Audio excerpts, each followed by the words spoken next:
Yes, sir. Pleasure being here.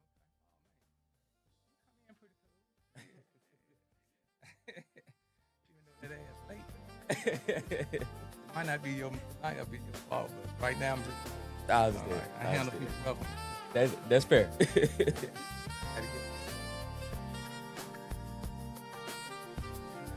76543.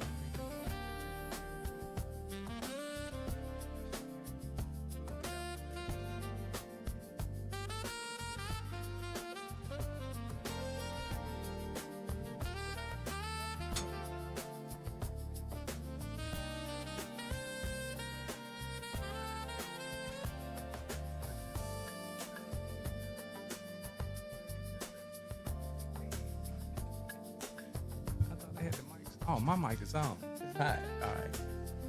Hey. We about to get drunk. So anything that you hear in the back office, I thought I had my mic off. Y'all know I'm special. That's why it's so important to let people know from the gate that you special. That way you can't hold it against me. Your interpretation, your perspective, and your perception is just that, yours. It's got nothing to do with me. All right. So we're about to crank this up, and it's a pleasure to be here this Sunday morning. Today is the 19th. If you hear my voice, you'll soon be seeing my face. That means that you are alive, and that means that you are being favored, and it's time for you to serve others. All right.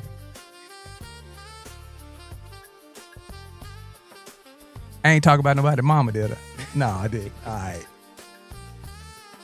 And what I perceive to be true is from my perspective, my perception. I do stand to be corrected, but my truth is my truth.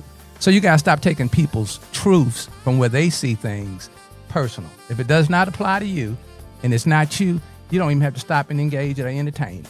All right? That's that Nairobi, Kenya vibration, but you can do what you want to do. Here we go. Let's get it crunk.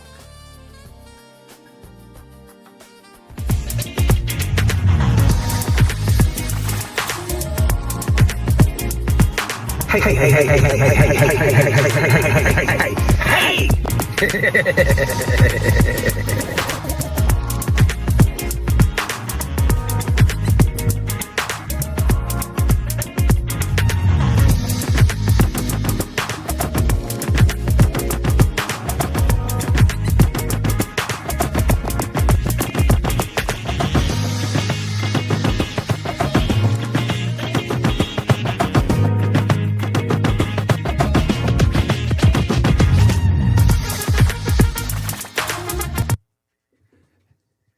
Oh man, I hear vibration. Hold on, we ain't supposed to be hearing no vibration.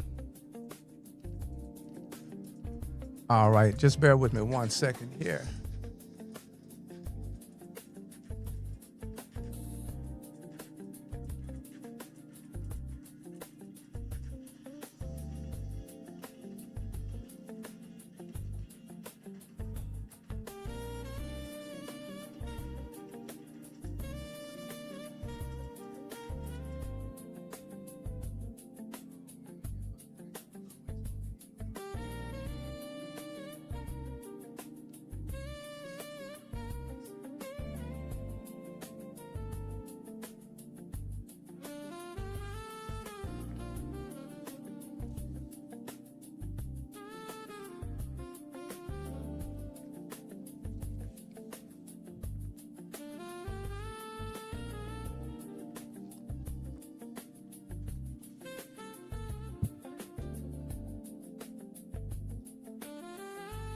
All right, we're going to run it back again. You can do that when it's your show. You can run it back again when it's your show. Yeah, here we go.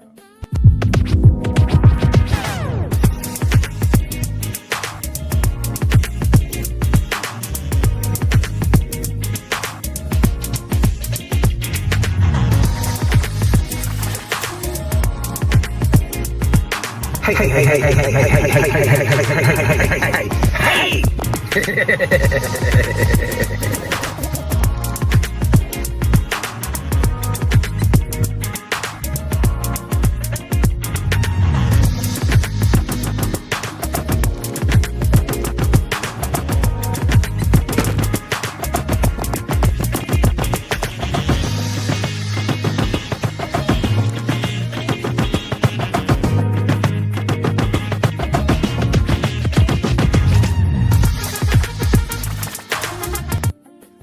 right, I'm finna bring the debonair, the beautiful, the always changing and evolving. My favorite, your soon-to-be favorite, Miss Felicia Tripp. Come on in, Miss Tripp, and let them know what we got going on this morning. Take some of this pressure off of me. I got 8 hours worth of deodorant. I feel like I'm down to 30 minutes. So if I get the smelling in here, that is me. All right, come on, Miss Tripp. Let them know what we got going on this Sunday morning. Hey. See, I just took your line. Hey. And happy Sunday to everyone. I am Felicia Tripp, and always a pleasure to be here. Thank you so much for allowing me to be on the couch today. Miss Tripp, I must have watched us almost 5 or 6 times this week. You guys be sure to go back and check out the Byron Broomfield episode and also the John Hopkins. It was very entertaining. I got to stop working on these odds, but I had a great time. So it's a pleasure to have you here on the couch. I'm looking forward to some sponsorship so I can throw you a little something. But right now, I really appreciate you showing up and showing out. Amen. I appreciate the invite always. Oh, Really. well, I want to thank you. Be sure to stay close to that microphone so our Africa, so Miss Dada Rose in Nairobi, Kenya, don't text me saying, man, the microphone sound like garbage today. Okay, can Yeah, you hear me well? Yeah. Okay. We're going to start off yesterday with Byron Broomfield, Mega Evers Reloaded, Mission and a Movement. I saw your episode. Did you? So to sit there and watch you talk to some 3 and 5-year-olds on the level that you were speaking on, I was really in awe. So just give us a little feedback on yesterday's event at Mega Evers Library. Man, it was absolutely wonderful. You know, it was the very definition of multi-generational efforts and views being expressed. You had, like you said, children as young as 3 all the way up to elders in their 70s and 80s. So, you know, college students, just like I said, multi-generational views, all looking to see how we can move Jackson forward. Native Jacksonians, some not from Jackson. I was just excited to just hear the thoughts of everyone and know that so many people are interested in working together. There go that word, working together. I got to bring this other superhero to the mic. We're going to bring in our very own Mr. Marcus Jackson, and we want to speak on working together. Come on, Mr. Jackson. What's working together? Good morning, everyone. Marcus Jackson here. Working together, just trying to get a solution to all the problems we have going on today. That's the biggest thing, starting at the local level, community level, before we even go out to the national level. Just making sure that we have our stuff together right here at home, with our kids, with our youth, with our elders, with our seniors. Just making it, I guess, a special place around here that once was very special. A lot of these communities pretty much have gone down over the years. Deterioration from lack of economy, crime, and so forth. So it just, I guess, working together, just bringing that stuff back to the forefront and the forelight, and just making everything strong and positive again. Yes. You want to piggyback off that, Miss Tripp? Oh, yeah. I mean, I definitely agree with that. Jackson is a city that is full of opportunity. I know a lot of people look at it as an obstacle, but I just look at nothing but pure opportunity here. We definitely have the talent. We have the mindsets here to get it done, and we actually have the land and community for it to be done. And I think one of the major challenges is just not allowing anything to be considered community development and growth, and just accepting, okay, they cut down a tree and they slapped something up and displaced everybody. So, I love the way you frame words. They cut a tree down, slapped something up, right, and handed it off to us. Absolutely. Okay, all right. Absolutely. Mr. Marcus, superhero, you brought a next one up superhero. That's a blessing to have someone that's a next one up. Would you be so kind as to introduce this next one up to us? Right. Even though he was late, but Look, Oh, wow. No blaming and shaming. hey, on the blaming and couch. shaming, we being judgmental. Put it on him. Put it on him. He'll make up for it. Go right ahead. I think this young man has a great head on his shoulders. Terrific. I think upward attitude. I mean, great gratitude going forward. Like say he in photography, soundboard, audio, visual. Plus, I think career in politics. I think he has the mindset to be the next one up with the politics, political. Excuse me there this morning, but political. Also, like I said, audio, visual, and just a great person in the community, in the Shady Oaks community. So I think he'll be a great, mindset for the young people to come up next ones up. All right, so we're going to bring him in. And I know people will look at you saying, I know that face, I know that voice. Let them know what your adventure was in the last 7 or 8 months. Oh, I ran for city council in Ward 3.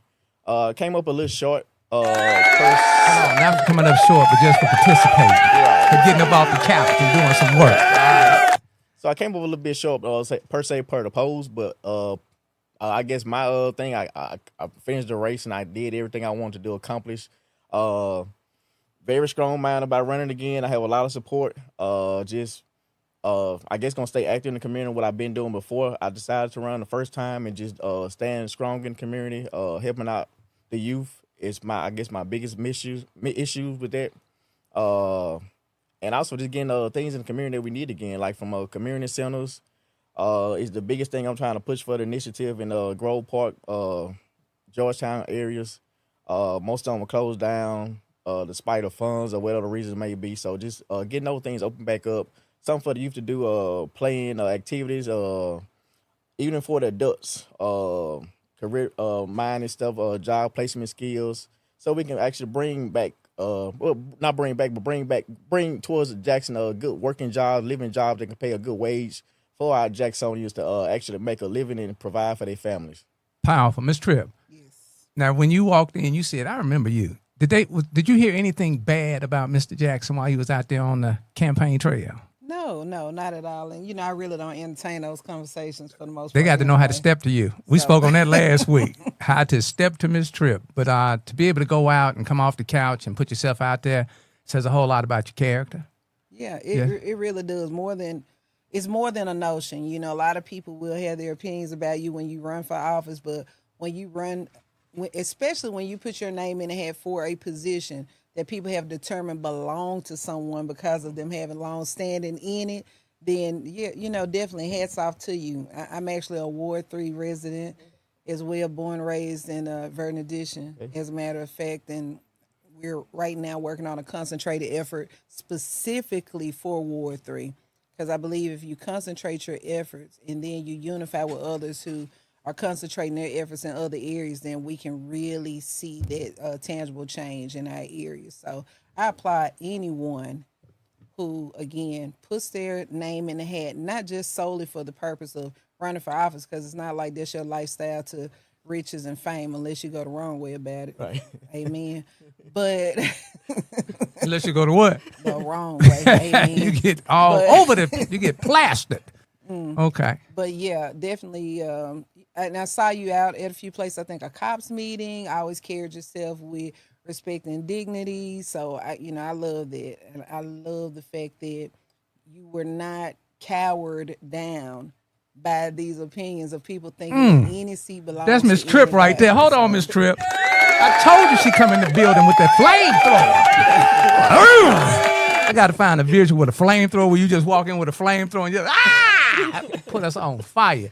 Mr. Jackson had asked me earlier, should I give him 3 weeks? And you've already given 3 components of why do it again. Why should he give him 3? Why he should do it again? Run it back. Run that table back again. Well, it's hard for me to give you your why. So I just give an in general why.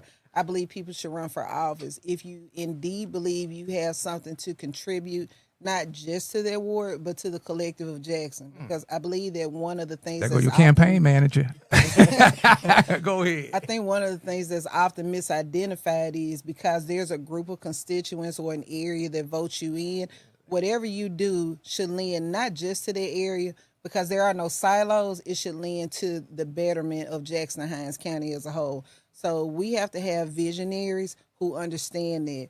And what I loved yesterday, I was able to tell people about a conversation I had with Representative Nelson and have heard from him, where he said, if I am not reelected because of doing the right thing that is the right thing to do, then that's fine. He said, I cannot be in this office simply moving in a way that just makes me look electable. And I say right there, that's not a politician, that's a statesman. And Dr. Henderson speaks to that all the time, and we really do need more of that. We need statesmen, not politicians. Now, listening to that, Mr. Jackson, listening to that, can you give me 3 components of why you need to run it back again?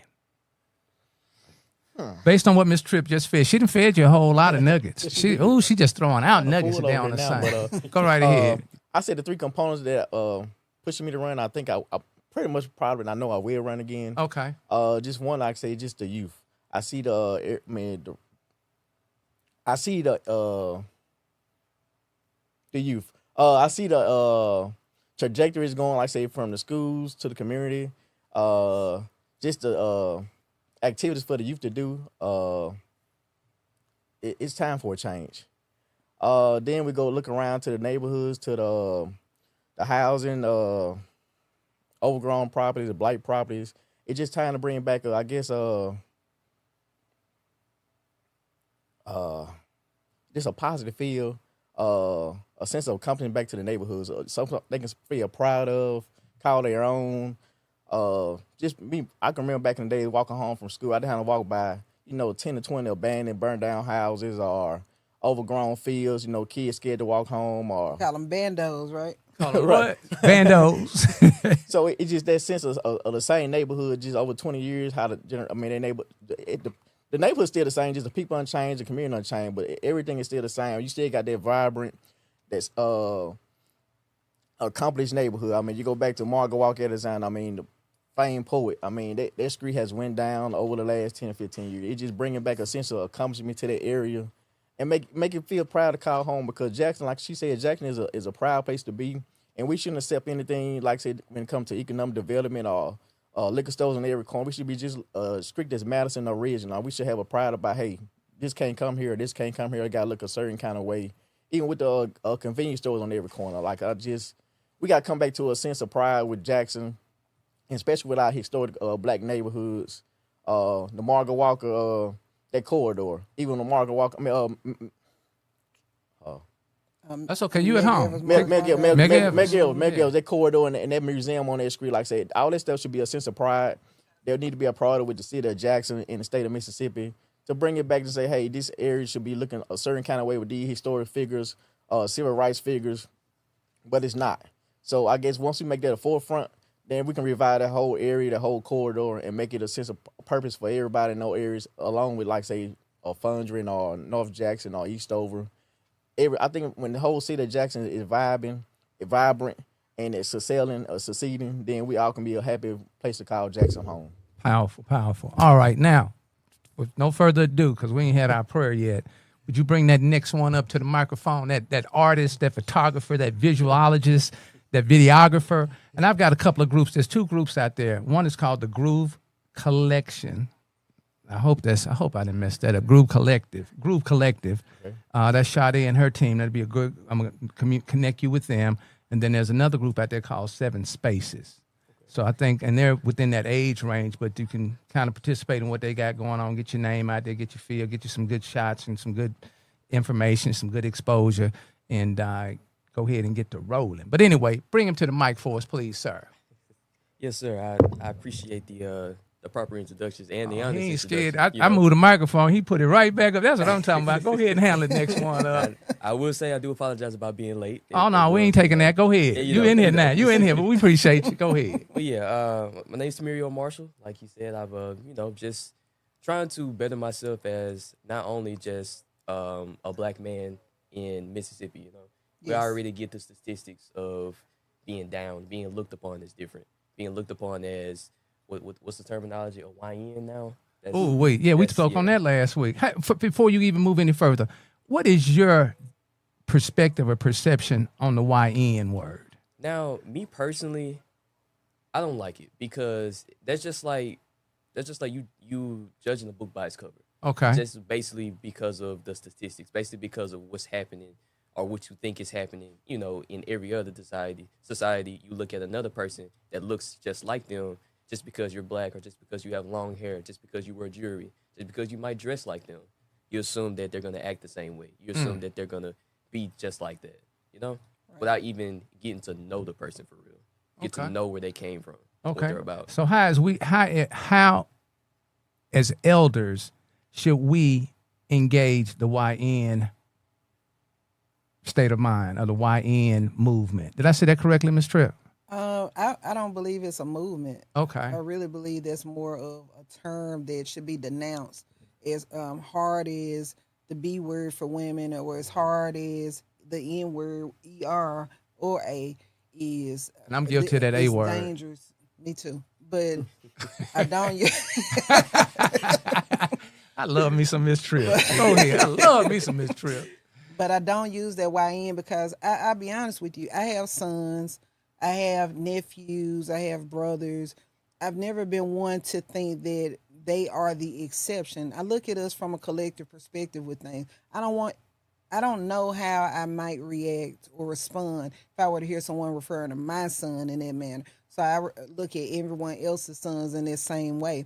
We can't allow our children, our young people to be cloaked in a way that makes it acceptable for other people to do that. And they will never allow you to do that with theirs. As a matter of fact, I was talking about this yesterday. You had a group of people caught red-handed in a group chat saying deplorable things about raping women, about calling people that hard in with the ER, about saying how we should be killed. That's all fun and games, but they're just children being children. Young people being young people, and some of them 30 and 32. But our 12 and 14-year-olds are criminalized as adults. That Emmett Till was not an anomaly, okay? That throughout history, there's been things. So, yeah, I absolutely denounce that whole YN thing. I'm not making it acceptable for them to try to adult and criminalize our children. Okay. And our young people. So, Wow. No. I told you she was something else, didn't I, Mr. Jackson? Huh? She can carry a show. All I got to do is just over here and flick the camera. So let me flick the camera back. How can we follow the next one up? How can we follow you social media wise? My social media, I'm actually trying to work on rearranging a lot of my pages now. Okay. To be more professional. Okay. But right now it's Shroom the Fun Guy. Spell that for me. SHROOOM. That ain't from doing no mushrooms. No, is sir. it? Okay, Yeah. all Just a right. long We used to story use that short. word back in the day, shrooms. Go ahead. I promise. How the way they came about, it basically started when I was in band. I took my hair down and it follows like a big mushroom. Okay. That's all that is. Okay, so you a band member? You music too as well? Yes, sir. What I play instrument? the drums. Okay. Like okay. the next Nick Cannon in the making. Trying Go to be. ahead. Go ahead. Okay. So spell that. Without all the children. There you go. So spell that for us again on the on the social media. So it's ITS underscore SHROOOM underscore the fun guy. Okay. Is there a contact number? Google Voice number? You got a Google Voice number yet? No, sir. Okay. Well, don't give out your real number. So you guys follow him on his IG. That's IG? Yes, sir. You doing Facebook? I do. It's the same thing. Okay. What about TikTok? I don't be on the. You don't fool with the TikTok yet? Okay. I have it, but I don't be active that much. Okay. All Yes, right. sir. All right. So we got the next ones up on the couch. We got a Marcus Jackson. Mr. Jackson, what kind of work do you do during the daytime, sir? General contractor. Then I have a transportation business. Rental properties. Commercial, residential. So that's the biggest thing. Like I said, now I guess I'm gonna say Co-host, host, co-host and all that type. politician. Not a politician. You're gonna be a statesman. Statesman, correct. Statesman. I like that word. Statesman. That's Miss Tripp's word. Statesman. Okay. All right. There's a way we can follow you or get in contact with. Do you do residential or just commercial? Residential and commercial. Do both. Okay. I think I have my council page is still up. It's very active right now. A lot of support on that. Marcus Jackson, Marcus T. Jackson for City Council Ward 3. Facebook, Instagram. Okay.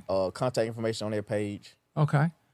All right. So when you say contracting work, like for example, I've got a home. What can you come in and make a difference in for me? What can you be a change agent on? Well, it just depends. I can tear it down and build it back good for you. Ooh, that says it all right there, Miss Tripp. Okay. Okay. Floors, Everything. drywall, From A to Z, from like painting. say, from the foundation to the roof. paint. Okay. All right. We're gonna leave it at that then. All What are right. you doing on the 25th? Nothing. Okay, well, we're having a cleanup in your prospective area, Ward 3. Get it, on Miss the Tripp. 25th, so I would love for both of you all I'll be to there. participate. What Excellent. time? What time? It's from 8 a.m. to 12 noon, and we're going to start at 1224 Eminence Row. Okay. It's the old Mary Morrison Elementary. We're starting there. We're going to be working over weeks to hit all those areas. Ultimately, our goal is to make sure that we have clear areas where you don't have to pull halfway in the street at a Right. stop sign, and that people can actually just drive down the street, making it safer. Safer bus stops, safer passageways. So. Okay. And Miss Tripp, please be so kind as to bring Mr. Jackson up on exactly who you are and what you're currently doing now, please, and also our listening viewing audience. Okay, so what am I doing? What am I not doing? No, but no. Okay, so currently I do work with a governmental agency.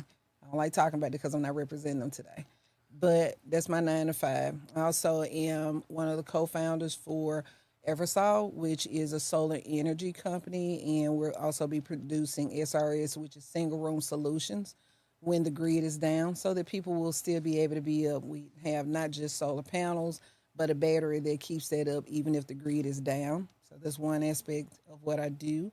I am also a part of a nonprofit, not-for-profit community organization that looks at green opportunities within marginalized communities and looking to build green homes and tiny homes and rehab communities in that way where we can lower utility bills, not just slap up new houses that create larger bills. We're looking to reduce the carbon footprint and lower utility bills so everyone can afford to be a part of redevelopment. We want to make sure we're not truly displacing people in redevelopment. Powerful. Did she give you a lot just then? Mr. Jackson, hold on. Now, I know the superhero just walked in. You ain't used to seeing him with a jacket on and stuff. It's a service you walk in, people just shut down. I mean, they just. Was it the jacket or his walk in? Did he have a theme song or something? Jacket. Okay. T-shirt. Hey man, yeah, that's what I'm saying. We branding. We branding. Before we get our Mr. Service on the couch, we're gonna let the next one up do us a little prayer right quickly, so that we can receive the Spirit and so that we can be prepared to go out and serve with the favor that the Lord gives us each and every moment through the day, especially when He wakes us up. All right. I think a lot of times people take for granted getting back home. So we just want you to bring us to the light this morning. Go right ahead, sir. Everybody bow their heads, please. Father God, I want to come to you today. So first of all, say thank you for another day. Thank you for even getting us out of bed this morning, for even allowing us to be at this very here moment to appreciate you, to let you know that we are thankful. Father God, I want to say going forward that we need to start appreciating the simpler things, not just, worrying about what's going to come next, worrying about what needs to come our way, worrying about, the next day to day. We need to be appreciative of our daily bread, not just what's to come, but the daily bread. We need to be more in the moment of your presence and just, being there to carry out the task that you have for us, given that, that specific task you have for us. I apologize about being choked up a little bit this morning, but when it comes to the Lord and when it comes to carrying out our duties, you have to get serious. We have to actually get for real about this because we can't take what we have in vain, especially now when it comes to our Lord and our Father. So with that being said, Father God, I ask that you give everybody in this room, and not just everybody in this room, also everybody that needs your presence. Just wave your hand over everybody's situation. Show us that there is greater things in this world. Show us that we are in your presence. We are working towards something bigger, something more important than just what we have right here, what we have in this world, what we have materialized, And with that being said, Father God, I want to leave it at that and say that thank you. Just thank you. In Jesus' name I pray. Amen. Amen. Wow. Hey, Mr. Marcus, I believe you done brought me a mentor. I can't cuss around this gentleman here. I know I can't cuss around Zach. Miss White working on me. I'm working on my words with you. Miss Tripp, me and Miss Tripp do how we do. We get down. Right. We get down a little bit. But that was very well spoken. Very well spoken. What we're gonna do is we're gonna change the seating. What you think about that, Miss Tripp? Oh, that was wonderful. That's a Powerful. 21. That's a 21-year-old. Yeah. Huh? How dare y'all I'm in good You weren't hands. late. You were on time. I'm in good hands. Yes. I'm in good hands. So what we're gonna do now is we're gonna switch around a little bit, change up some seating here. Let me make sure I put it on Miss Tripp, and we're gonna get this the next one up over here on the engineer booth so we can start training. Man, it's gonna be a pleasure working with you. Yes, sir. Okay, all right, yeah, You're okay. gonna be there on the 25th, right? You put it on your calendar. Hold on, Miss Jackson, you putting it on your Put it on calendar. the calendar now. Okay, Correct. you gonna be on time. Next one up. Yes, sir. Okay, all right. We old school. Huh? He might be on time, but we're gonna have some work for. We're gonna have a special section for him. He might be related to me. Okay, might be related. Okay, When we get all right. there, we on time. What we're gonna do is, what you say, Miss Trip? When we get there, we on time. All right, we're gonna spice up the conversation. We got about 50 minutes before Ms. White put us up out of here. Let me put my hat back on. I can't say nothing but white. I got on this Kenya. I'm a true Kenyan. Yeah, by way of Mississippi. All right, not one time did I get called country over there. Good. Not one time. That's I excellent. get called country here all the time. Do you? But not over there. All right. Okay, so what we're going to do is let's switch this around a little bit. And Ms. Tripp, we're going to speak on the Senate seat 26. So kind of give us a little something while we kind of arrange the seats. All right, Mr. Jackson, we're going to move you down to that end. Mr. Service, you're going to get right here. You come on over here with me, engineer. So, pulling up some dates. Okay. November the 4th is the actual. Election date, yeah. Coming up November 4th. Okay, Senate seat 26. This seat is an open race due to the senator who held it for some years being elected the current mayor of Jackson, Mississippi. So we have several people that are vying for that seat right now. And I know that we have just a couple more opportunities for people to come to public forums to hear from those said candidates. Right now, I know we have Ms. Letitia Johnson, who is a candidate for that race, Ms. Teresa Kennedy, Kamisha Monfort, James Pittman, Jeffrey Stallworth, and Jermaine Cooley, as well as Coleman Boyd, vying for those seats. And they have an opportunity, the public and those candidates have an opportunity on October the 20th. See, doors open at 5:30, and the event will start at 6:30 at Dooling Hall. We have Mr. Zach Service and Mr. Howard Sanders. Hey, that's my government name. What's my real name? Hey. Yeah. I don't know who I owe out there, so we don't want to put my real name out there. All Right, go right. ahead. Okay.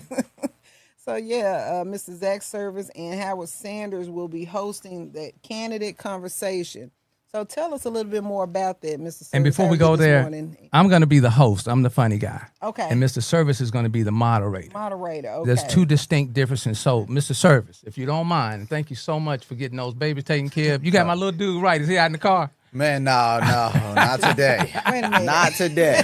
My little dude. I got a little bitty one. That's my guy. Like JJ, cool dude, man. Nah, bro. I woke up. Boy, she had a blowout in the bed, man. Had to get that thing cleaned up, give her a bath, My God. feed everybody. I remember those days. And Hannah was hurting, boy. She did a little too much at that farmer's market, man. Oh, man. She overdid it a little bit. Oh, what'd you ask? Before we move into it, what is the difference between the host and the moderator? So I will be in my lane tomorrow. Yeah. Okay. So, a host basically is the one who welcomes everybody. They kind of narrate the event as it goes. They make sure everything stays on course. It follows the agenda. They kind of provide personality, make everybody feel welcome and informed on what's going on. And the moderator's job is to actually facilitate the conversation between the candidates, ask the questions. If they get to debating, make sure it stays within the rules, which we have pretty lax rules, because we want to see that if people do have something they disagree on, that they can actually flesh it out in front of the voters. But I think it'll probably be a little more of just conversational. That's why we changed it from calling it a debate to calling it a conversation, because in this particular instance, it's such short notice on this special election. Right. It's not like there's been a lot of time for anybody to even get informed on it. So I don't see very much for people to necessarily debate about, because I looked at all their platforms. They're all pretty similar. It seems like everybody kind of has a grip on what the needs are for the district. Mm-hmm. So we're going to offer them they can debate something if they want to. They can say, hey, so-and-so said this, but I think this, and they're welcome to. But it's probably just going to be more of like a free-flowing conversation with just the questions that hopefully the community will submit. Okay. Well, I noticed there are three faces Yes. on the advertisement for this. Did the other candidates not respond, or So all previous candidates candidates? responded, albeit some of them did take a while. I had to really track them down and stay at them. But Actually, that flyer is not even accurate now because one of them had something else come up and they had to say they can't make it. But then somebody is sending a surrogate. So Coleman Boyd is sending a surrogate. Yes. I think he's a doctor, so he's going to be in Yes. the ER that day. Yes. So he's sending a surrogate. I think it'll be his campaign manager, Mr. Gabriel Olivier. Then I believe we do have Mr. Jeff Stallworth coming, and we also have Mr. James Pittman coming. So if anybody else shows up, it will be because their schedule was able to become free. But we did receive responses from every candidate. Okay, Yes. excellent, excellent. So tell me, what are some of your expectations? I know you said it'll be pretty free flowing. Tell me something that you feel that people will have the opportunity to gain from participation. Yes. Honestly, I think the biggest thing that they can gain is just understanding what they're voting for, because a lot of people focus on personality when they vote. Yes, Personality does not guarantee good policy. right, We saw that with our previous mayoral administration. So you got to make sure that you understand the policies they stand for. right, So this conversation we're going to have at this event, the questions are going to be centered around policy. okay, You can do a podcast if we want to learn about you as a person. If I'm here at a debate or at a forum, I need to know what policies I'm voting for if you're elected. right, So the goal is going to be to allow people the opportunity to get their political questions about these candidates answered. But I haven't received any emails yet, so I hope people will submit their questions via email. We probably will have an option for them to do it when they get there, but we would prefer that they're sent before the night to the email contact at wearejxn.org.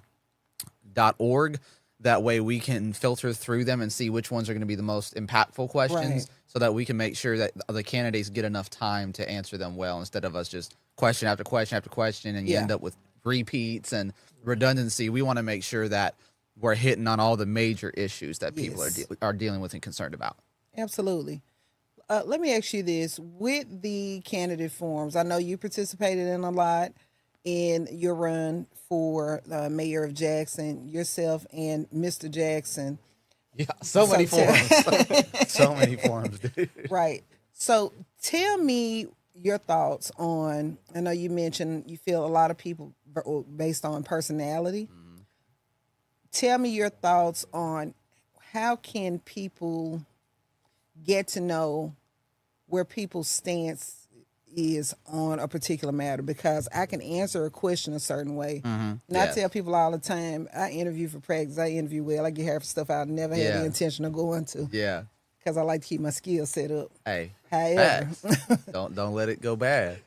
however, what is it that people can do in their research to really find out how their candidate aligns with what they want to see? Yes, that's a great question, because a lot of folks may not even know where to start. That's kind of why Howard and me do what we do, is making sure, appreciate it, bro, is making sure that we create an ease of access for the voters to get information on who they're voting for, right? Because that's actually one thing I campaigned on, was accessibility to your government leaders.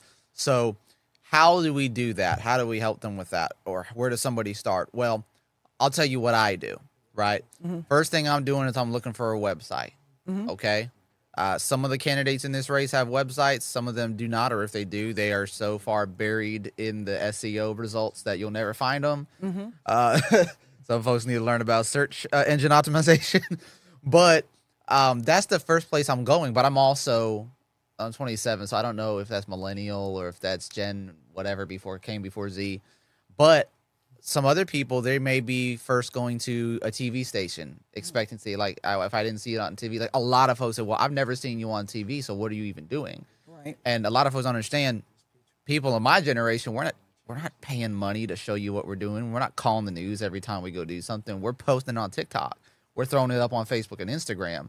And we're expecting that millions of people, if they want to, can access that. So why would I spend money or push myself to these news media stations, right? It costs money to advertise on a news station. It costs $0 to go viral on Facebook. I did it. So if you're trying to get informed, you got to figure out, okay, where is this candidate platformed? right? Right. So like if I'm following somebody who's in their 60s, I'm probably going either to Facebook or, like I said, a website. If I'm following somebody young around my age, first thing I'm probably going to do is check out their social media. Like somebody who's kind of in that middle age, one of the former presidential candidates, Vivek Ramaswamy, he ran on the Republican ticket against Trump and all of them. And he's very active on social media, but he also gets real media time because of the level he ran on, right? So, but me, I don't really pay attention to his news interviews. I go look at his Instagram page. Right. And that's where I hear most of his platform and most of his plans and his policies and his discourse and his debates and his conversations. So what you need to do to make sure you're actually informed on what they will do instead of what they say they're going to do is, one, if they have previous experience in the position they're running for or in something similar, go check what they did. Like some of us are employers and yet we don't vet who we vote for as well as we would vet an employee or vet somebody who's babysitting our children or vet the church that we're going to go attend. Right. Yet we don't believe that pastor just because he says something. We don't believe that employee just because they said something and had a nice looking resume. Hey, I could have did that resume. Right. So, you know, because these folks have, a lot of them, they have coaches. They have people who tell them what to say because the demographic they're trying to target wants to hear those things. Right. Then they go vote completely different. So another thing you need to know is there's websites that are hosted on the internet for free where you can go see what somebody voted on every time that if they were in Congress. Yes. Or if you're voting for somebody, let's say they worked for the school system, well, call the school system and see, hey, can I meet with the president and ask some questions about this individual? Or can you do an interview about this? So there's always information available. You got to just do your due diligence and see what have they done. How, do they have a reputation for doing what they say? Or do they have a reputation for, well, I got an excuse as to why I didn't. Like, I'd say vast majority of these politicians do after they get elected because they cave to political pressure. Right. They cave to whatever the party told them to do in that situation. And they go against what you, the constituent, elected them to do. Right. So, and finally, don't be afraid to ask direct questions if you have access to that person. Right. I'm going to ask you, hey, what are you going to do on this issue? And if you get pressured by a party to do this, what are you going to do? And I'm going to record you saying that. And if you lie or you renege or you go back and do something different, I'm going to hold you accountable for it. And that's what we also have to do is hold them accountable when they don't do what they said instead of just complaining. Right. What about you, Mr. Jackson? What are your thoughts on that? Pretty much, I guess we like the local. Most time, people don't have like previous experience with the election or politics. I had to say, look at the person as a whole. Like say, they don't have experience. Like say, in politicals. Look at their family. I mean, look at the kind of business they have. If they successful with their family or their business, pretty much how they're gonna be when they get into office. I mean, a person not gonna change up who they are. Right. Yeah. You know. So for me, And you answered that so much faster than me. That's a gift right there. Yes. Yeah. So for me, I think that I'm going to have to disagree with the resume thing. People do fluff up their resumes with a lot of words, but I guess because my analysis of words may be different than others, you can actually prove the work that people have done as far as if they've served in a particular position, if they rank where they say they've ranked. Let's just say a lot of people military. So a lot of these things are provable, right? But being in a management position doesn't mean that you are actually a good manager. That's exactly right. Or, things like that. So a lot of people will do fluff up. And a lot of people are telling the truth when they say they're business owners. But if your business hasn't made $5,000 that year, it is indeed that the type of experience that's going to help you to carry a city the size of Jackson. So just things like that. But I think for me, one of the biggest things I look for with leadership is not the specifics of what a person has done, because to me, the best leaders are those who surround themselves with people who are better than them in the areas they want to push. Yes. Not necessarily just people who are willing to follow them, but people who are willing to work with them, who have the skill sets that they don't. That's right. True leadership, because you can't know how to do everything and be effective in something like, again, just the mayor's seat. That's one thing, but all the rest of them. So speaking of all the rest of the seats, back to the legislative seat and the coroner's race. What are you guys' thoughts on these two races? The coroner's race is kind of overlooked for the most part. It's just, You want to go first on that? Let you go first. Okay. Well, first of all, I think it's wild that we elect a coroner. Of all the things to elect, you couldn't just have that get appointed by the Highlands County Board of Supervisors. I feel like that's just one more election that people have to try to mentally process. That probably could but anyway, that's my idea on why I don't know why that position exists as an electoral position, but I do think that since it is an elected position, we have got to do a better job of actually learning about what that job, because none of us know what the coroner does besides did you know what the coroner does besides take care of the dead bodies and make sure that I guess and autopsies and stuff like that. Yeah. But, for it to be, I mean, I guess it's a viable position if you actually had to use them or their services or had to get reports or anything like that. I think that's a position we should start paying more attention to, but we don't. yes. I think any elected position should be a priority. People learn about what they do or who represent them. So I think we should prioritize that going forward too. Like even with moderation that we having with Senate seats. Yes. If it's not too late, we can add that on there. But I think it should be something that we should look into. So Absolutely. yeah. It's too late to add that now, but there is actually a form on the 28th somewhere that has the coroners involved too. That's on. That's actually going to be in Pocahontas, Mississippi. Yeah, Pocahontas. Is it Pine Grove? Pine Grove Okay. Missionary Baptist Church, just north of Presidential Hills. So both races will be a part of that one. And as it pertains to the coroner's race, I think that, as you guys have said, a lot of people don't necessarily know what they do. But what's crazy to me is, just like you pointed out with social media, there's this engine called Google. And you got Bing. And heaven forbid, people, please stop using ChatGPT so much for so many things. But you have that as well to enlighten you. And I think we're going to have to really start taking time to do our due diligence in understanding anything that we have the opportunity to elect someone for.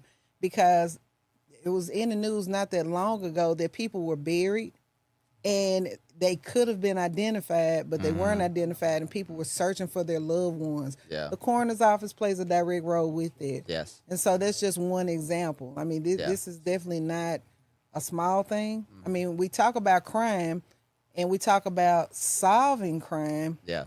What other office would have a vital role in making sure that nothing is tampered with as it pertains to this the body of the person who's impacted? So just so many things with their role. I think we need to be more educated on, just to make sure we are understanding those duties to hold that person accountable as well. Yes. There's several appointed and elected officials that people just get to slide by because it's not sexy, it's not cute, it's not tied to, their direct things. So we got people skating by with 6-figure salaries around here. Yeah. Yeah, barely doing it. And you are correct. That is the one thing I was going to say. I do believe that the importance of the coroner position would be integrity when it comes to investigations and how bodies are preserved. And I mean, we know that folks can get access to reports, folks can change things. And obviously, like you said, we had that situation where bodies were getting buried and not identified, just thrown in as Jane Does. And, Yep, paupers' graves. in 2025. So it's crazy that's is happening, but I do think that you're correct. We do got to be more educated on it, because beyond that, I wouldn't know what the day-to-day looks like. Right. And honestly, I in some ways I think that the system benefits from certain things being overlooked. Right. Because when you don't pay attention to it, that becomes an in route for those who want to do evil. Yes. It's that thing that gets left. It's that back door that gets left open, and nobody notices it's open because it's in the back. It's in the back of the warehouse, and there's boxes in front of it. So, no one ever comes in through there. They don't even know that's there. Right. We don't got to worry about that. And I think that you are correct. We do need better education on that position, on other positions. I mean, that's actually something me and Howard have worked a lot on, especially, when I founded my nonprofit, We Are Jackson. We exist to build a bridge between the community and the government. So it's not just about education. I mean, it's not just about government stuff. It's about, and not just advocating. It's about educating them. It's about collaborating with the government agencies and the community groups and organizations so we can work together to get people informed. And so collaboration, education, and conversation. Yes. Like we're doing right now. Talking, what's Howard's brand? Community conversations. Yes. If we talk about it, awareness gets raised, and not always, but usually some level of interest gets raised.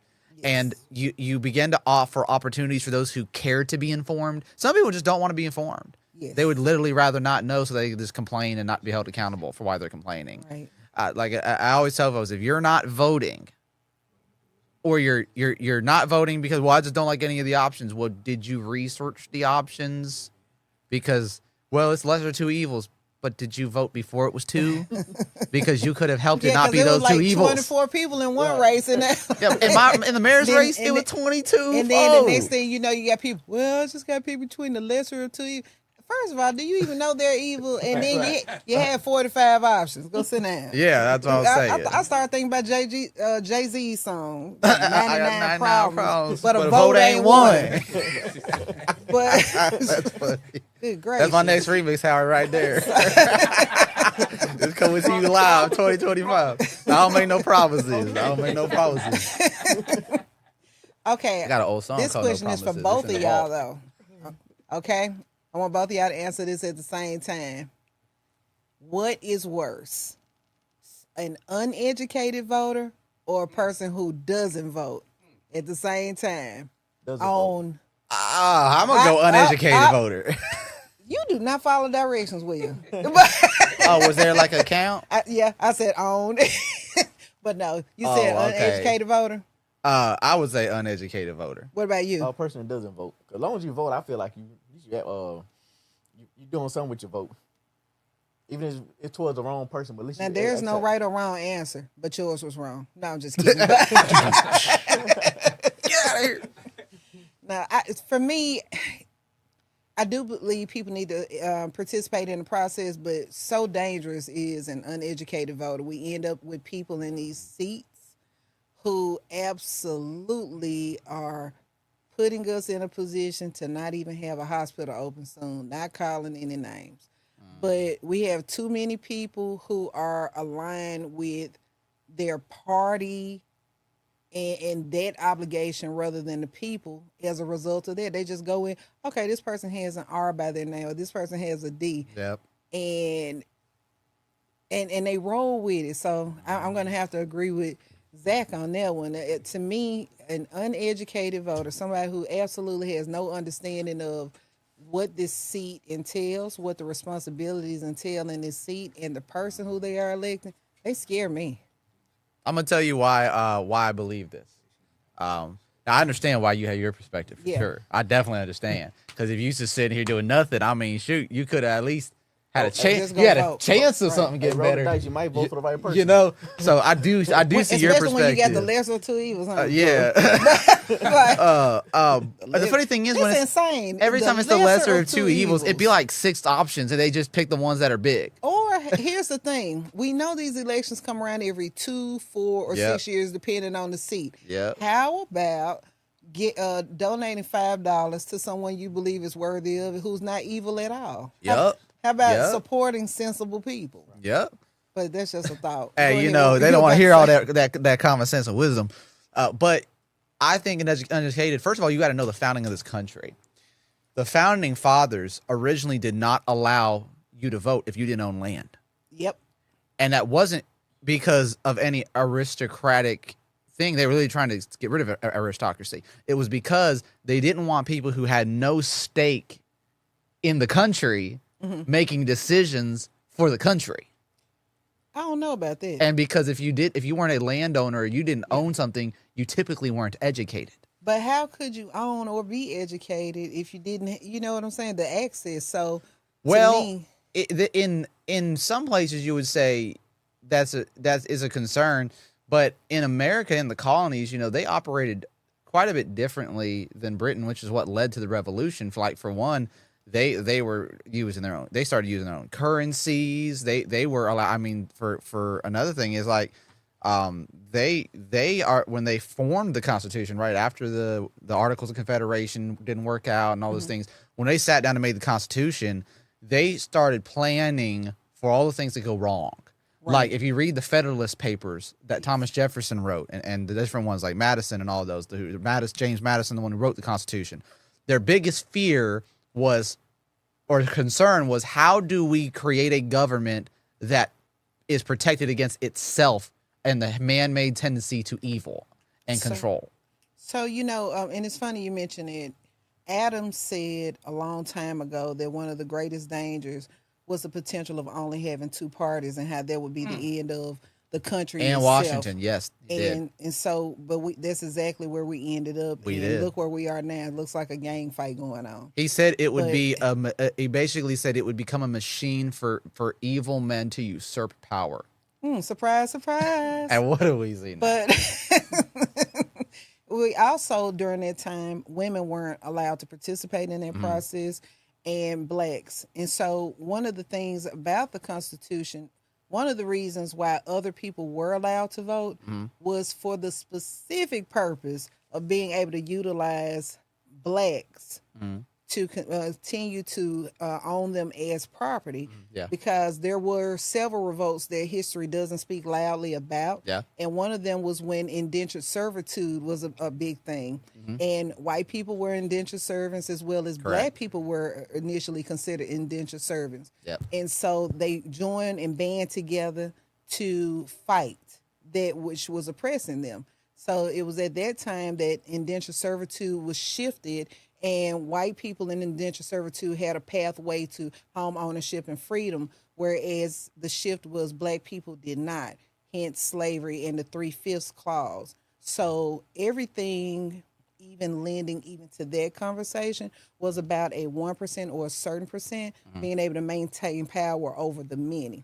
Let me intercede. I am really enjoying the diversity of the conversation, because perception and perspective is one's experiences. So with the way you all are sharing, it gives me an onlooker, because my top lip is on my bottom lip, which means that I'm listening. I'm not interfering. So now I get an opportunity to go and research, which is all about the voting process, about the senators and stuff, and we're going to move into that. Now I get a chance to go do the research. So there's no wrong or right from a person's experiences, their perspective, and their perception. So listening and viewing audience, I am really in awe, because I've got personalities, strong personalities, informed personalities, engaging in conversation that connects people where they are. Okay, so hold on. Let me give you guys...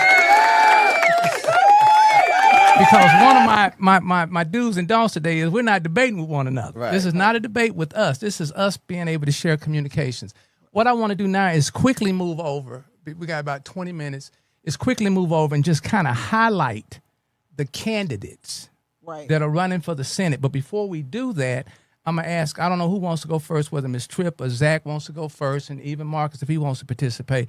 What are the duties and the responsibilities of that senator that's moving into that particular seat for seat 26? And we can do it from two different perspectives, two different perceptions. Go ahead. So one thing I understand, it's actually ties right back into constitutional and the founding fathers.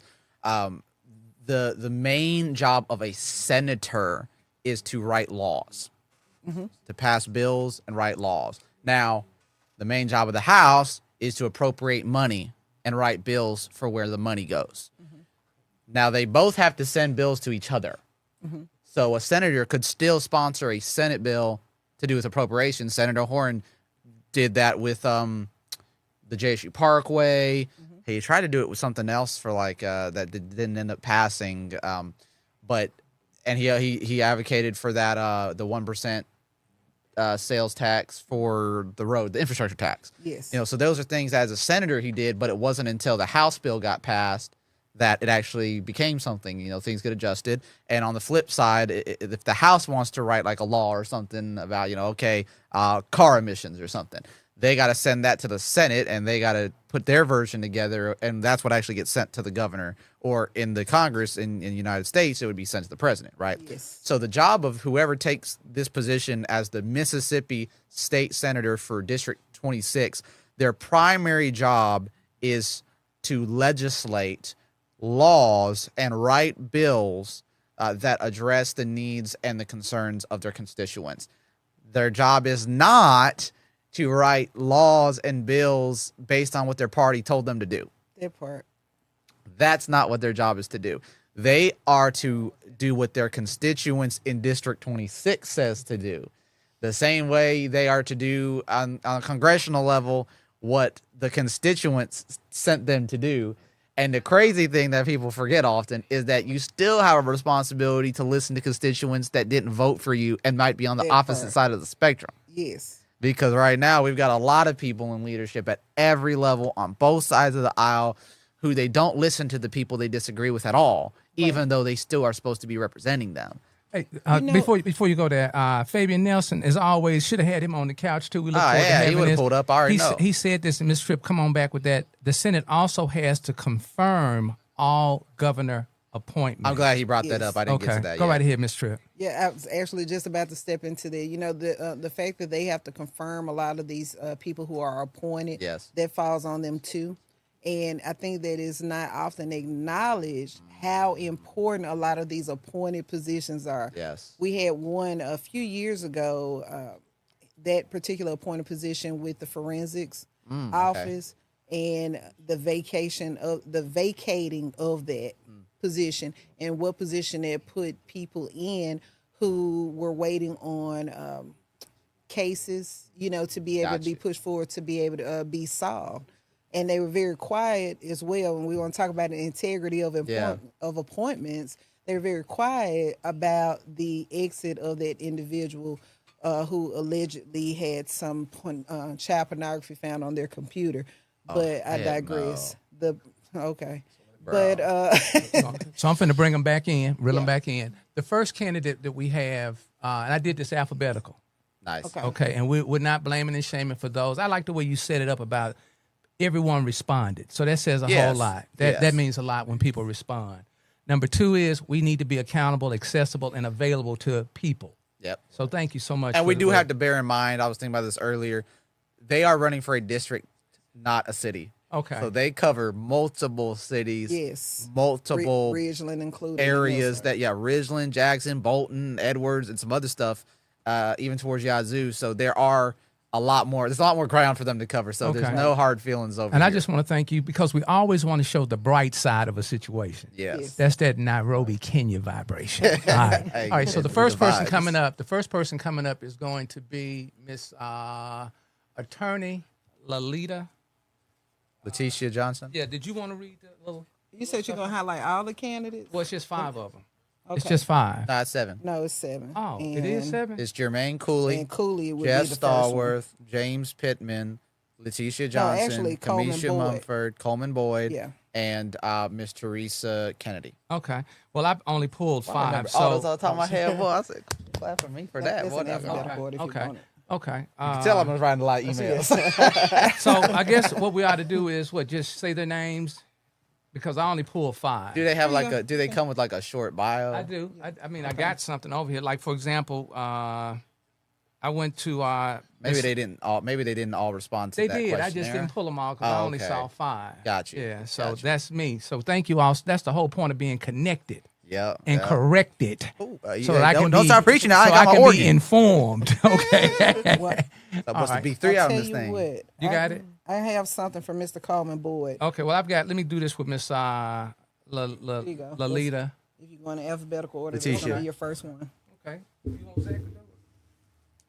Whoever What's can your see reading? it. How your reading voice sound? You got. I imagine you got a good one. She didn't bring her She got a good glasses one. today. I ain't Oh, putting you that did? out I there. miss on my phone. Oh, I won't do you like that. Okay, enlarged what the I do is 44 front. Coleman Boyd. Coleman If Boyd it's has size been a 44. born-again Christian for the past 33 years. His love for God, for his neighbor, has influenced every aspect of his life, including his decision to run for the Mississippi Senate District 26. He wears many hats, husband.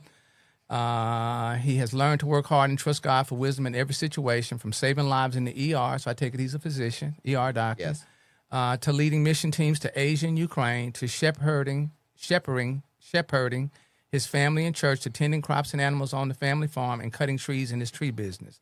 His broad range of experience, both in the U.S. and abroad, has reinforced a fundamental biblical truth: the government's role is to punish evil and praise good.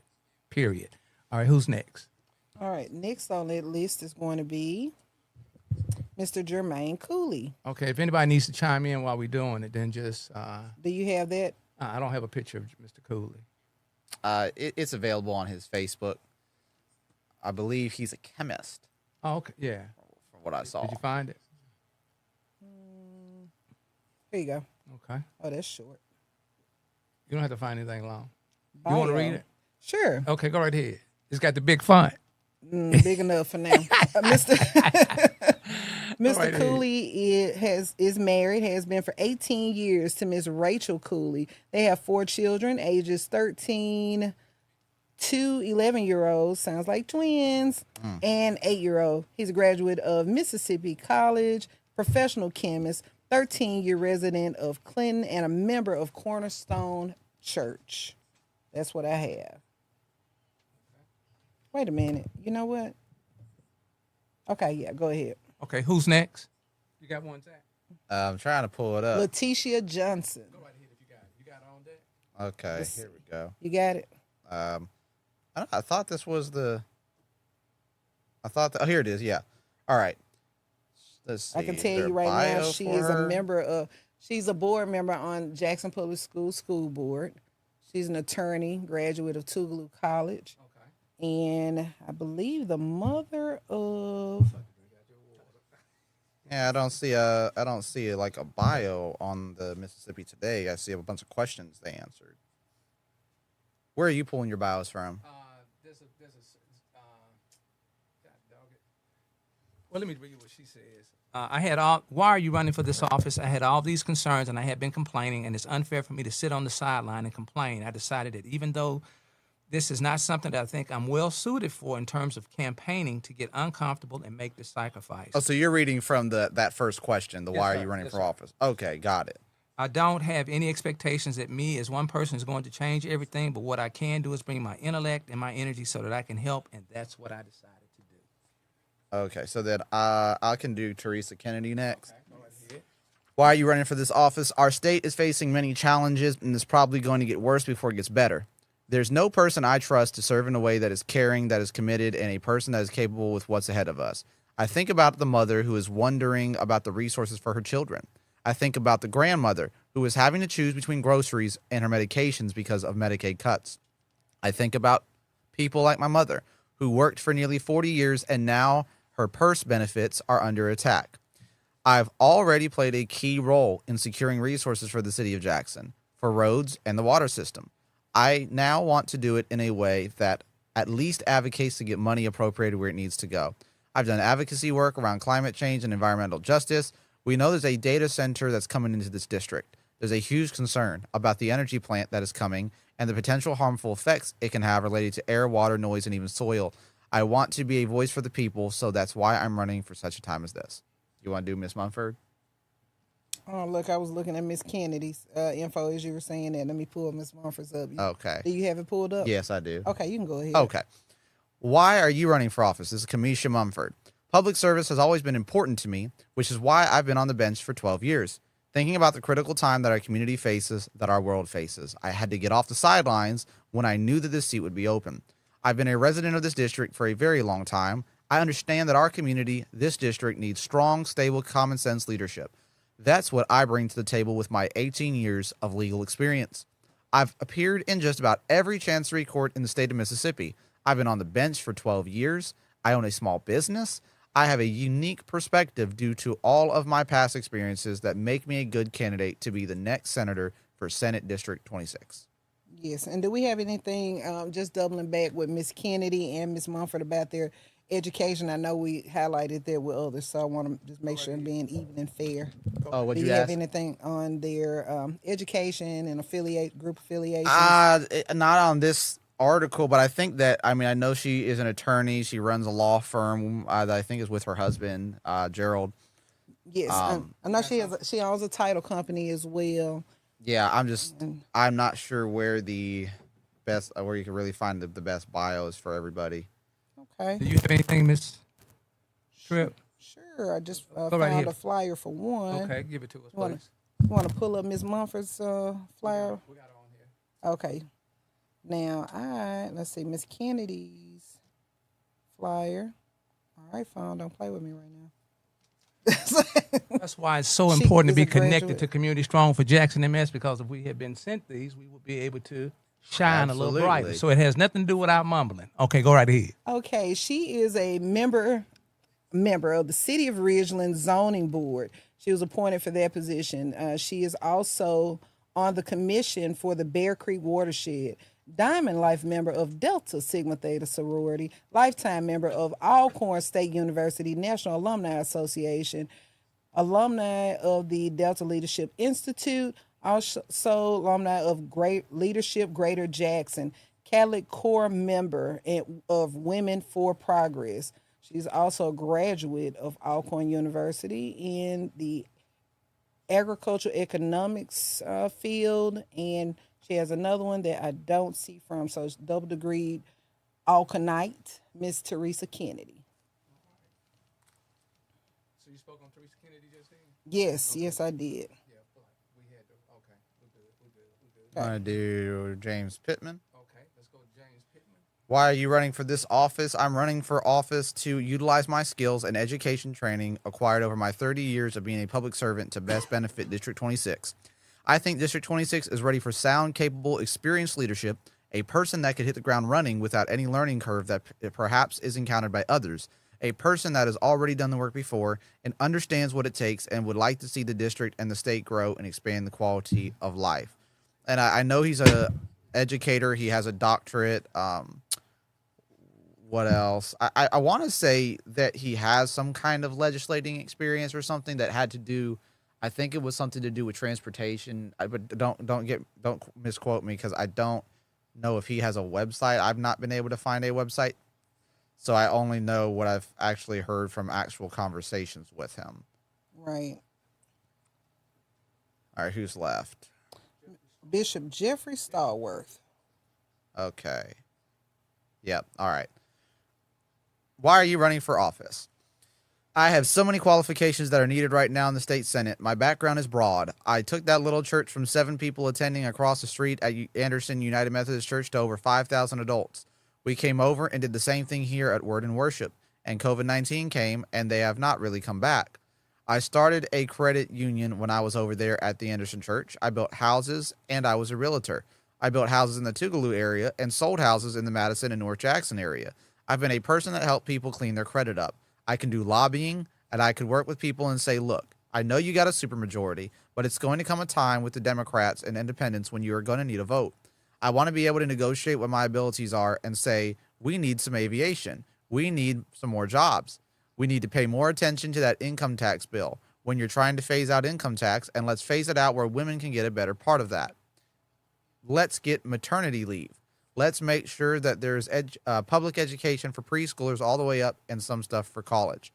And I do know that the biggest thing Mr. Stallworth is known for is being a bishop at those couple of large churches, but he also has done, like he said, quite a few different things.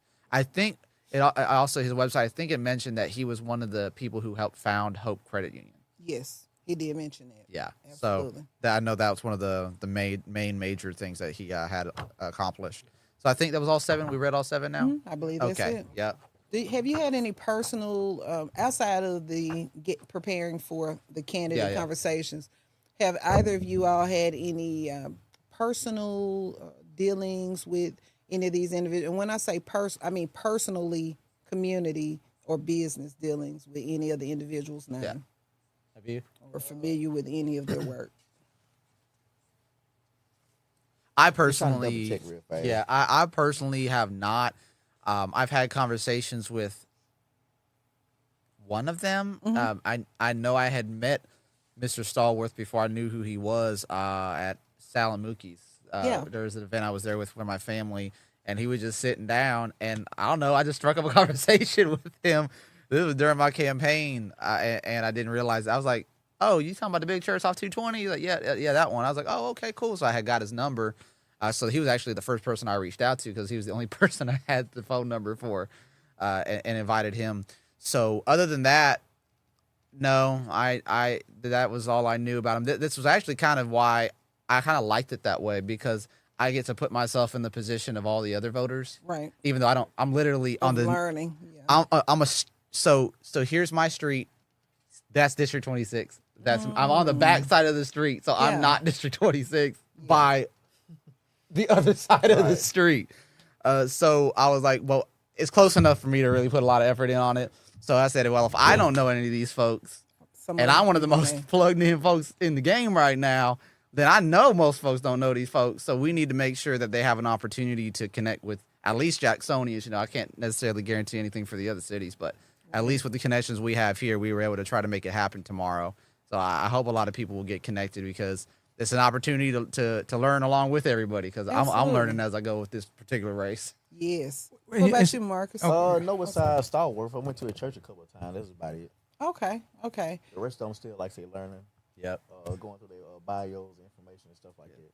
I've been in a lot of rooms on both sides, so I've had the opportunity to sit back in rooms without people know who I am and just really get to hear. So I've got to learn quite a bit about 5 of the 7 from a professional perspective of what they participated in and actually hear their views on matters prior to this election. So I look forward to learning more about them and what they specifically have to say because I believe this is a very important. I know people say that about like this is a very important race.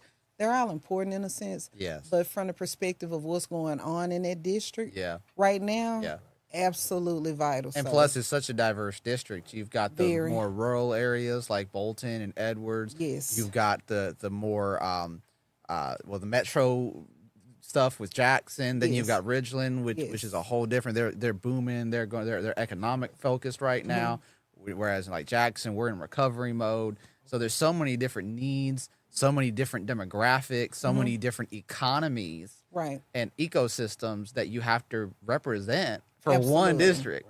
Absolutely. And honestly, I think they should redraw the lines for that and a few of these because a few of them just don't make sense. That, though. To me, I think, to be honest, I think there should be a mix. I think you get a person who can show themselves not to be leaning one way or another, and you actually are voted in by a more diverse body. So I don't see anything wrong with that. Just my thought about is somebody might be left out. Well, it's efficiency because, like, for example, if you, I'm sure you've probably talked with Fabian Nelson a few times here and there, Representative Nelson, but he maybe one or two. He has a interesting piece of his district for state representatives because he has part of South Jackson, most of Byram, and a lot of Terry, but the piece of Jackson, like he really doesn't do much in Jackson. And it's very weird slivers, like neighborhoods are split with Mr. Crudup Jr. and stuff. And it's like it would be a lot better since he's a resident of Byram, and because most of his district is Byram, it would be better if they just gave all of South Jackson to Crudup Jr. or that seat, that position, and gave the extra pieces of Byram and stuff to that, so that you're able to better efficiently represent that area. Does that make sense? It makes sense, but I think for state representation that they need different pieces because it's not limiting you to having to be aligned with the municipal government or the county government.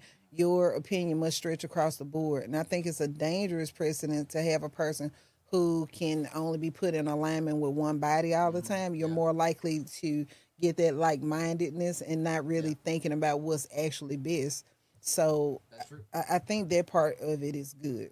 Man, we got old school, new school, and middle school. That's what I'm talking about. And everybody is connecting. We got conversation. We're being informed and educated.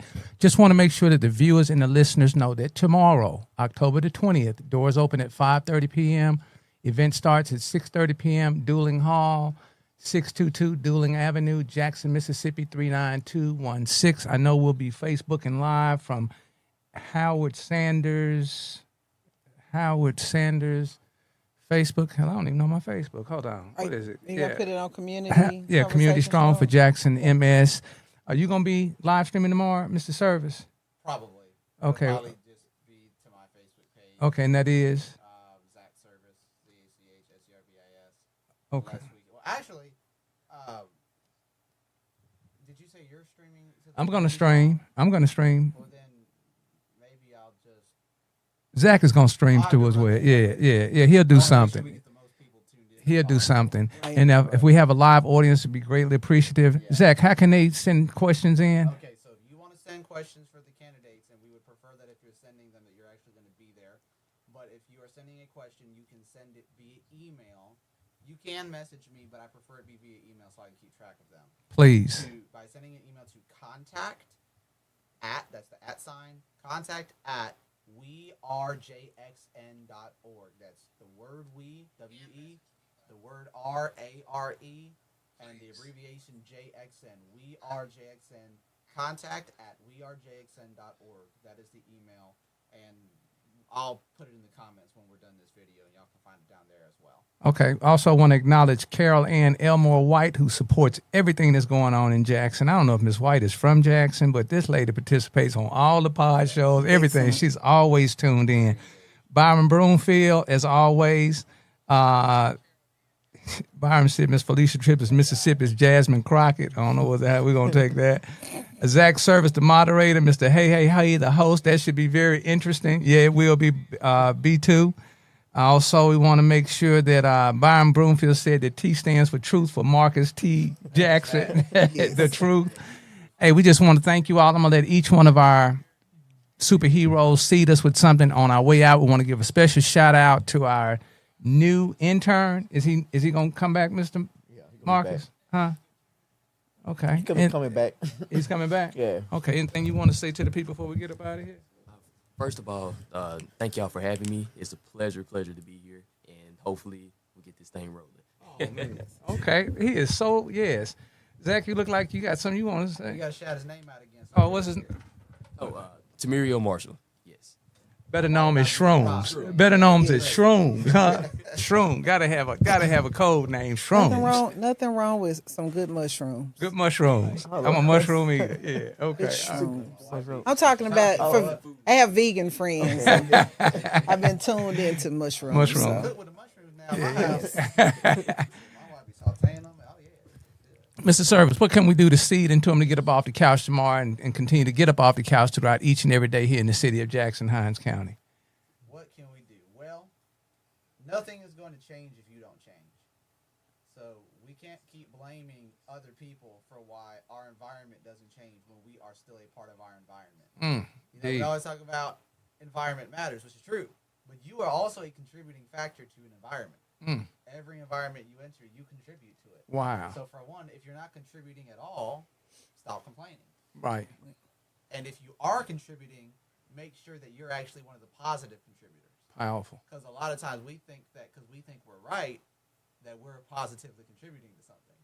But if your contribution is not resulting in forward progress, that the positive effects are felt by all, then maybe it's not as successful as you think, and maybe you're not really contributing what you think you are. You're just contributing what you feel you should. So be willing to contribute where you normally wouldn't.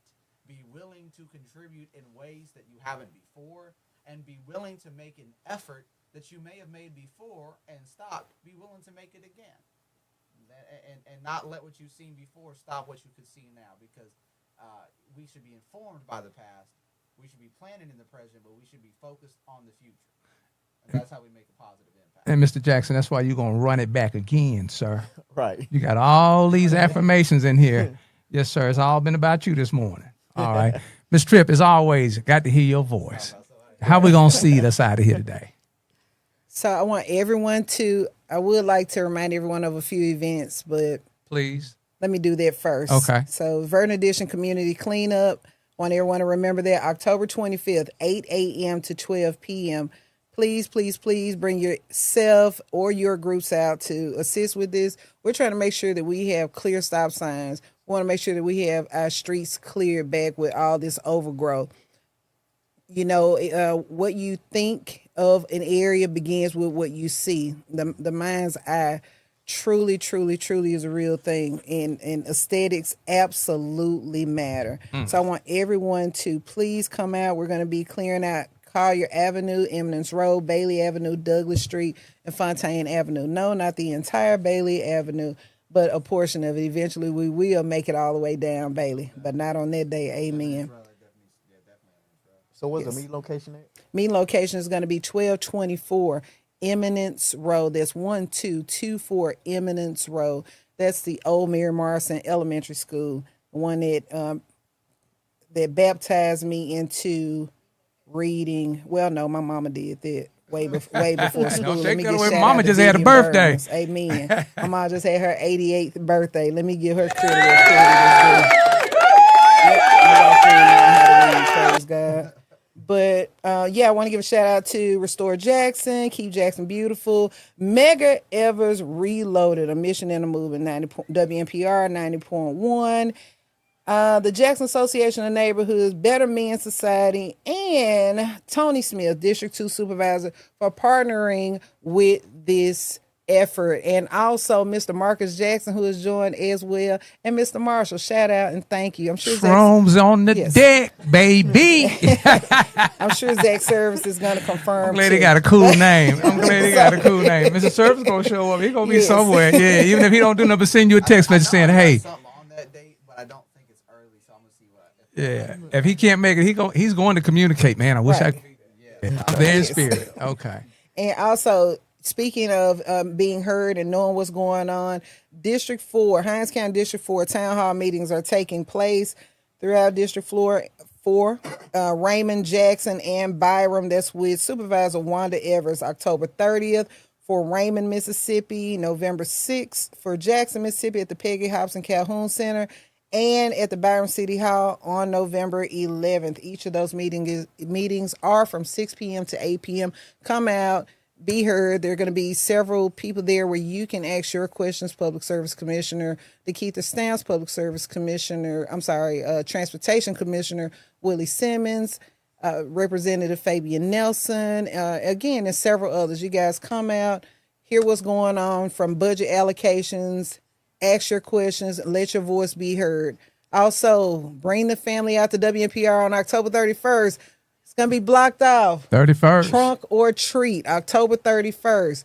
Bring out your youth, bring out your grandma. Bring, teeth, no teeth, whoever. Safe space. Everybody's invited. Come out, Safe space. get some candy, see a free film. Safe space. Safe space. This is going to Ms. be done Evans in don't play collaboration that. with City of Jackson She don't Police play Department. that. She don't play that. Right. Shout out to Chief Vincent Grizel for helping to make some of that happen with Supervisor Wanda Evers. And Tuesday, October 28th, Pine Grove Missionary Baptist Church. Come out and hear from your coroner candidates as well as the candidates for Senate District 26. Pine Grove Missionary Baptist Church. Meet and greet from 5 to 5:45. The forum will begin promptly at 6 p.m. Food will be provided by the Hinds County Democratic Party for those individuals doing the meet and greet. Again, that's going to be October 28th at Pine Grove Missionary Baptist Church. Did not memorize that address. You guys use that Google machine, as some of my older friends say. That Google machine. Google it. Google it. Google it. Hey, also on Wednesday in Jackson, Mississippi, I'm not for sure which department, but whoever is doing this Wednesday curbside service, scheduling is required. Items must be placed at the curb no later than 7 a.m. Appliances must be empty. Tires must be free of rims. Limit is one pickup per household per month. To schedule the pickup, contact 601-960-1193. That's a pretty good initiative right there. Yes. Residents are allowed to place white goods, large household appliances such as a refrigerator, stove, a washing machine, and up to 5 tires. There are rules. There are standards. Don't blow it up. Don't mess it up. Repeat where that's going to be at. No, that's at your house. They'll come by your house and pick it up. You just Okay. have to set up an What appointment. day is it? This is on Wednesday. I'm not for sure. I think it might. I'm not for sure how many Wednesdays out the month, but I've got the flyer right here. Please read for understanding and clarity. Don't create your own rules within the rules. Right. I think this is a great initiative to start moving some of this product and some of these items out of our homes Yes. in an orderly fashion. Don't F it up for everybody, please. Right. Okay. And if you are a person who's hearing this or you know someone who needs the assistance, there are people who will help you, for those who aren't able to move those heavy items. We have people Truth. who will absolutely Right. help. Right. Right, So, right. Truth. You say you will help them lift them? I said I'm the one that can't live. He can direct you where you need to go. Hey, Zach, give him that 611. I had an issue with the potholes, and I wanted, and you 311. Yes, so there the 311 app is once again operational. Great app. This time it Was that your initiative? Was that your initiative? No. Okay. It was not my initiative, Okay. although I did advocate. But no, it existed before me. was terrible. Okay. Now they've Look like they actually done stepped the game up the new some. administration, Yep. they've Okay. got it working well, and it seems very efficient. So there's an app. It's called Jackson 311. Go to the app store. It's got like a yellow silhouette of the city and blue. It's like yellow and blue. Just shout out to the social media and branding team. I don't know whose job it is at the city of Jackson, Right. but whoever they put in there to do it, I mean, they have been knocking it out the park on social. Hey, let's Nick give them a Light. round. Nick Light is over communications. We want to lift people. We want to lift They're people. doing an excellent job. Okay. I like the branding colors, the yellow and blue. Like it's like San Diego Chargers colors. Okay. It's bright and fun. Right, right. Hey, man, we got some superheroes. You got something else, Miss Tripp? I was just going to give my closing quote. Go right ahead, This- please. Okay, one of the things I always remind people, power concedes nothing without a demand. It never has and it never will. Say that again now. Power concedes nothing without a demand. It never did and it never will. Find just what any people will quietly submit to, and you will have found out exactly the measure of injustice and wrong which will be imposed upon them. And these will continue till they are resisted with either words or blows or both. The limits of tyrants are prescribed to endurance of those whom they oppress. That is Frederick Douglass. You guys, I know a lot is going on, and a lot of people are in the mindset of being frozen. You know, a lot of people talk about Ooh-wee. fight or flight. We have people who are literally frozen right now just trying to survive. We got to push past that. We have to demand better. Right, right. Also, everybody has a story. So when we're standing in front of people, be the lift that you can possibly be, because you never know what that individual is experiencing. This suicide mindset, this depression, this anxiety, this anxiousness, it is real. There's a lot of money being made off of it, and unfortunately, we are the lab specimens. Yes. So be very mindful how we engage with one another, how we respond. If it does not apply to you, everything doesn't require a response. The best way to burn a fire out is not what? Don't put any more wood on it. Don't walk up with a can of gasoline. Bush. Hey guys, thank you so much. Community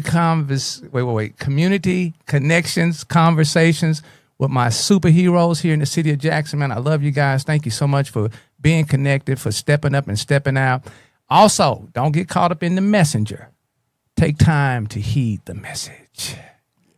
All right. You guys have a great Sunday, and know that you are a superhero wherever your feet are planted. No one is coming to save us. Save ourselves. Amen. All right. We'll see you guys Thursday. I've got Keep Swinging. Coach Watkins. Is that it? Watkins? I can see Keep his Swinging face. Boxing. Swinging boxing. Yeah. Going to be interesting, man. This guy's been saving people's lives. Coach Freeman. Freeman Watkins. Yeah, it should be an interesting conversation. Old school. OG. And still. Still swinging. Tomorrow's event one more May time. I please? Hold on. All right. So, Hold on. tomorrow night, this upcoming Monday, October 20th, at 6:30. The doors open at 5:30. We're going to start promptly on We're time. starting on time. On time. 6:30. The event is actually beginning at Dueling Hall in Jackson. Thank you, Dueling Hall. 622 Dueling Avenue, Jackson, Mississippi 39216. Candidate conversation with the Senate District 26 candidates. Me and Howard will be there making this thing happen. We got to. Show up, submit your question to us via email at contact@wearejxn.org. We want to have you involved. We want to have your questions answered by the candidates, and we want to make sure that we have a well-informed electorate for the Senate 26 district election. Saying I don't know and I didn't participate is not the solution. All right, guys, let's finish it up with Mr. B2, Byron Broomfield. I know my sound didn't go out. No, It did not. no, it didn't go out.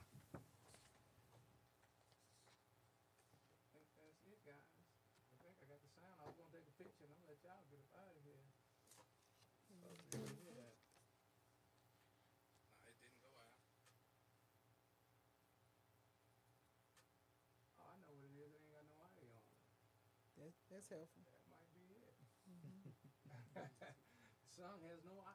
Song has no audio. All right, that's it. You'll kill the string. Yeah, we're gonna kill it. Thank you, sir.